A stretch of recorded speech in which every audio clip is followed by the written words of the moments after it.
Hi, Romesh Srivastava here, Editor-in-Chief, SightsIn Plus.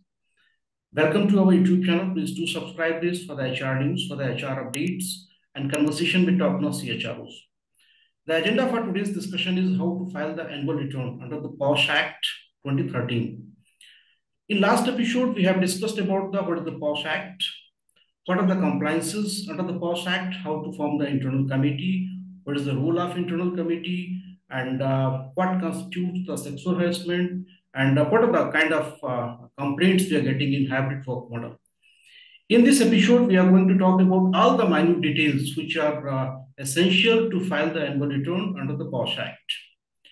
To discuss in detail, we have a POSH expert.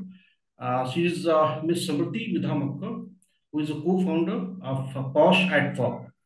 So Samriti, as you know that the last date to file the annual return for this year, that is the 31st January 2023.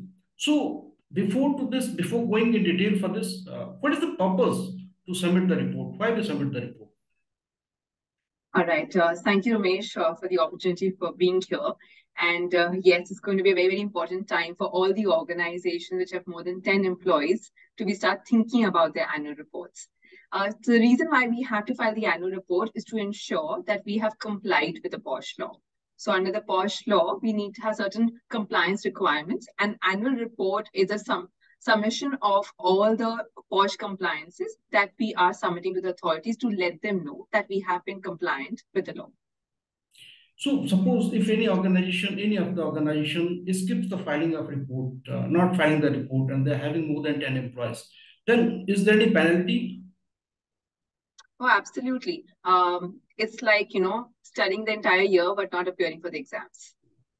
So that's how we can understand this. So the penalty would be the first year, if you are found out that you have not submitted the annual report, which means you have not been compliant with the POSH Act as well, it could result in a penalty of 50,000 rupees. Right? If it gets repeated, then it will be twice the amount. Could also result in cancellation of license to do business in our country. Okay. So where should you file the return, and who will file the return?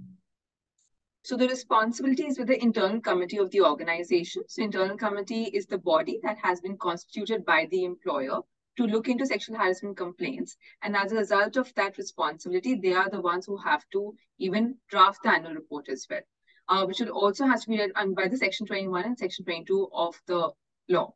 Right? So Section 21 clearly indicates that the IC has to prepare this annual report. And IC will submit the report to whom? To the district officer and to the employer. And what is the nodal officer? I read somewhere the nodal officer as well. There's a district officer that has been given the responsibility to ensure the implementation of POSH Act is happening in their district. It could be the district officer, district magistrate. And so you submit the report to the district officer. And the very important that what the document should be included in the annual report.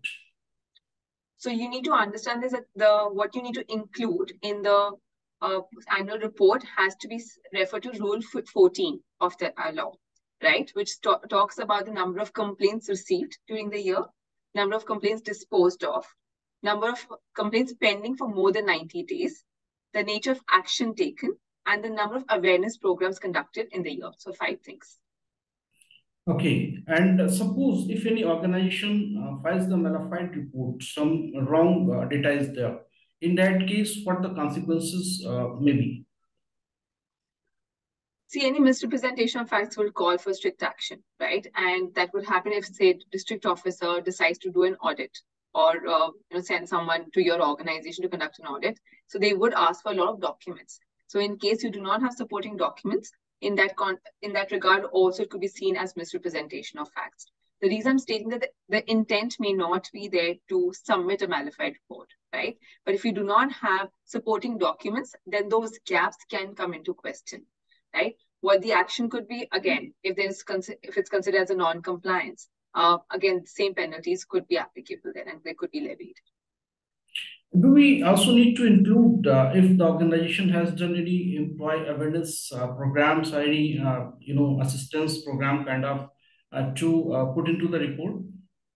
Oh, absolutely. Like I said, out of those 5 things, 4 of them are pertaining to inquiries conducted and the complaints received by the organization. The 5th point is on the number of workshops or awareness programs conducted on prevention of sexual harassment in the organization in that particular year. Okay, anything else would like to share which is essential and we didn't discuss here? I think it'll be important to also understand that, apart from the law, there are also different notifications that keep coming up from time to time. Say, for example, Telangana started a T-sheet box where you had to submit these details on the online portal itself. Noida has a Shore app. The Mumbai, Karnataka, Pune, they came out with their specific notifications where they need to register the IC. So it's very important to keep ourselves updated on these notifications that are coming up, because that will be in addition to the annual report. These would also require to be complied with. Thank you so much, Samriti, for sharing your wonderful thoughts on this and guiding us. Thank you, Samriti. You're most welcome. Thank you.